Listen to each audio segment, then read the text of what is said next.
ഈ കള്ളൻ 3 ദിവസമായി കാറിനുള്ളിൽ കുടുങ്ങിക്കിടക്കുകയായിരുന്നു. പുറത്തു കടക്കാൻ അവൻ ആവുന്നത്ര ശ്രമിച്ചു, പക്ഷേ ഒന്നും നടന്നില്ല.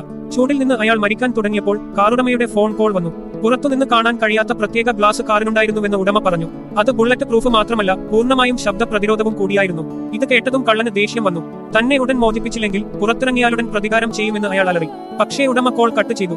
പെട്ടെന്ന് കാറിന്റെ എയർ കണ്ടീഷണർ ഓണായി. തണുത്ത കാറ്റ് വീശാൻ തുടങ്ങി. ഉടമസ്ഥൻ ഭയന്നിരിക്കുകയാണെന്നും അതിനെ ശാന്തമാക്കാൻ ശ്രമിക്കുകയാണെന്നും കള്ളൻ കരുതി. അയാൾ പാസഞ്ചർ സീറ്റിൽ ഇരുന്നു തണുത്ത വായു ആസ്വദിക്കാൻ തുടങ്ങി. പക്ഷേ പെട്ടെന്ന് അയാൾക്ക് എന്തോ വിചിത്രത തോന്നി. വായുവിന്റെ വേഗത വർദ്ധിച്ചു. ഉള്ളിലെ താപനില വേഗത്തിൽ കുറയാൻ തുടങ്ങി. കള്ളൻ വേഗം കൂടുതൽ വസ്ത്രങ്ങൾ ധരിച്ചു. പിന്നെ അയാൾ ഒരു പത്രം കീറിമുറിച്ച് വായു ദ്വാരങ്ങൾ തടയാൻ ശ്രമിച്ചു. മരവിപ്പ് മൂലം മരിക്കാൻ തുടങ്ങിയപ്പോൾ ഉടമ റിമോട്ട് ഉപയോഗിച്ച് AC ഓഫ് ചെയ്ത് വീണ്ടും വിളിച്ചു. ദാഹം കൊണ്ട് വലഞ്ഞ കള്ളൻ വെള്ളത്തിനായി യാചിച്ചു. പക്ഷേ ഉടമ അത് ശ്രദ്ധിക്കാതെ വീണ്ടും കോൾ കട്ട് ചെയ്തു.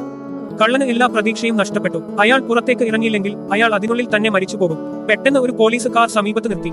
ഇപ്പോൾ രക്ഷപ്പെടുമെന്ന് കള്ളന് തോന്നി. സഹായത്തിനായി അയാൾ ഉറക്കെ നിലവിളിച്ചു. പക്ഷേ പോലീസ് ഉദ്യോഗസ്ഥന് അയാളെ കേൾക്കാനോ കാണാനോ കഴിഞ്ഞില്ല. കാർ പാർക്കിംഗ് നിരോധിച്ച സ്ഥലത്ത് ആയിരുന്നതിനാൽ പാർക്കിംഗ് ടിക്കറ്റ് നൽകാൻ വേണ്ടി മാത്രമാണ് അയാൾ അവിടെ എത്തിയത്. ഓഫീസർ ടിക്കറ്റ് മുൻവശത്തെ ഗ്ലാസിൽ വച്ചിട്ട് പോയി.